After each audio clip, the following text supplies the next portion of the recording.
A corrupção está longe de ser algo novo. Desde os tempos antigos, mesmo os grandes líderes usaram seu poder e influência em benefício próprio, mesmo que para isso precisassem corromper as normas do Estado. E isso não foi diferente em Roma. Apesar do mérito de ter criado a base do direito no mundo, em seu meio sempre houve magistrados, imperadores, senadores e aristocratas que atuavam como corruptos. E nesse vídeo, vamos ver mais sobre a curta trajetória do imperador Pertinax, que foi assassinado por lutar contra a corrupção do Império Romano. Pertinax nasceu em 1º de agosto de 126 d.C., em Alba Pompeia, na Ligúria, e era filho de um escravo chamado Elvio Sucessus. Ele teve uma grande mudança na sua vida quando seu pai passou de escravo a um homem rico e bem-sucedido em seu trabalho no comércio de lã. Isso permitiu que Pertinax recebesse uma educação clássica, que permitiu que ele levasse uma vida tranquila como professor de gramática. No entanto, em 161, aos 35 anos de idade, ele se cansou do baixo salário e deixou o ensino para entrar no serviço militar. Embora antes não tivesse experiência militar, sua educação e o dinheiro da família lhe deram o luxo de se tornar o comandante de uma pequena legião de soldados gauleses na Síria. Sua habilidade única como líder não passou despercebida por aqueles ao seu redor, e ele rapidamente se tornou um tribuno, que era um oficial do exército responsável por tarefas administrativas e logísticas. Mais tarde, ele lutou ao lado do futuro imperador Marco Aurélio na fronteira do Danúbio. Apesar de alguns atritos iniciais, seus estreitos laços com Marco Aurélio o ajudaram a se tornar senador, cônsul, governador da Dácia e mais tarde da Síria e, por fim, no ano 189 d.C., prefeito de Roma. Nessa mesma época em que Pertinax era prefeito, Cômodo, que era filho de Marco Aurélio, já era imperador. Após o assassinato por envenenamento e estrangulamento de Cômodo, em 31 de dezembro de 192 d.C., o trono do império ficou vago. Isso trouxe pânico e muito derramamento de sangue para Roma. Como não havia candidatos da família de Cômodo para ocuparem o cargo de imperador, caberia à guarda pretoriana escolher um sucessor ao trono. Após a remoção do corpo do imperador, Laetus e Electus, que eram os conspiradores da morte de Cômodo, foram juntos até a casa de Pertinax e ofereceram a ele o trono, e ele aceitou sem pensar duas vezes. Percebendo que ia precisar garantir apoio para seu governo, naquela mesma noite Pertinax correu para o acampamento da guarda pretoriana, onde garantiu a cada soldado um bônus de 12.000 sestércios. De lá, Pertinax foi se encontrar com o Senado.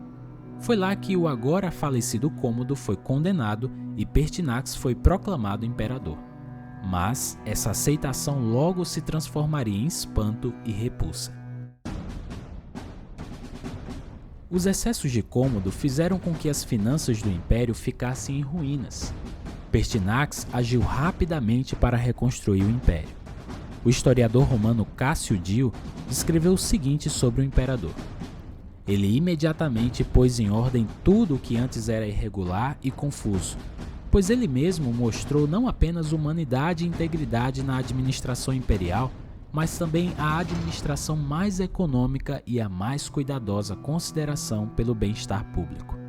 Para reconstruir as finanças do império e pagar à guarda os bônus que havia prometido, Pertinax vendeu tudo o que podia. Ele levantou o dinheiro da melhor maneira que pôde, com as estátuas, as armas, os cavalos, os móveis e boa parte das coisas que Cômodo havia adquirido desnecessariamente, e assim deu à guarda pretoriana tudo o que ele havia prometido. Só que, embora ele tivesse cumprido sua promessa dando aos soldados aquele bônus, isso não foi suficiente para conquistar a lealdade deles. Até porque, ao mesmo tempo, ele reduziu todas as extravagâncias que Cômodo concedia aos legionários. Ao passo que as semanas do seu governo passavam, Pertinax fazia cada vez mais cortes de gastos do Estado e aplicando medidas mais rígidas para combater a corrupção. Por exemplo, ele chegou a fazer uma reforma agrária e oferecer toda a terra que não estivesse sendo cultivada, incluindo as propriedades do império.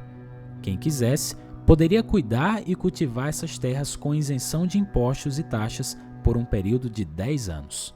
Ele também acusou um funcionário do palácio de desfalque.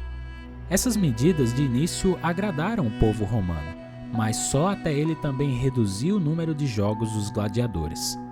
Realizar todas essas mudanças num curto período de apenas 2 meses de governo fez com que Pertinax ficasse cada vez mais impopular.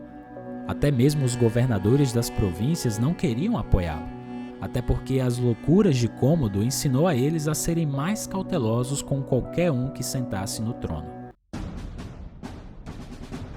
Pertinax e o seu reinado estavam em perigo. Parece que ele simplesmente havia tentado demais, só que muito cedo. Por isso, logo foram tramadas formas de tirá-lo do poder. Quando ele estava no porto de Ostia, inspecionando um carregamento de grãos, uma conspiração de assassinato foi exposta. Antes que pudessem concluir o plano, os vários envolvidos foram descobertos, presos e depois executados. A cada dia que passava, a guarda pretoriana, o Senado e o povo ficavam cada vez mais descontentes com Pertinax. Foi então que, em 28 de março de 193, 300 guardas invadiram os portões do Palácio Imperial. Electus, que era camareiro de Cômodo e agora também camareiro de Pertinax, ordenou que ele fugisse dali para se proteger. Mas Pertinax preferiu ficar ali e tentar conversar com os soldados, mas foi em vão. Ele e Electus foram esfaqueados até a morte. Quando um dos guardas enfiou sua espada em Pertinax, ele disse: "Os soldados enviaram a você esta espada." O governo de Pertinax, de apenas 87 dias, havia chegado ao fim. O que poderia ter sido um bom governo acabou terminando em desaprovação e desastre. Como aconteceu com outros imperadores, a cabeça de Pertinax foi decepada, colocada em um poste e desfilada pelas ruas de Roma. Sem um sucessor à vista, o trono foi novamente deixado vago.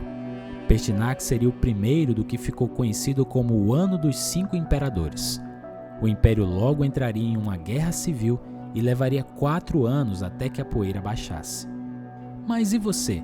Acha que Pertinax foi muito duro e autoritário ao tentar fazer essas mudanças? Ou ele fez o que deveria ser feito? Deixe sua opinião nos comentários e, claro, se você gostou do vídeo, não se esqueça de deixar o seu like e se inscrever no nosso canal.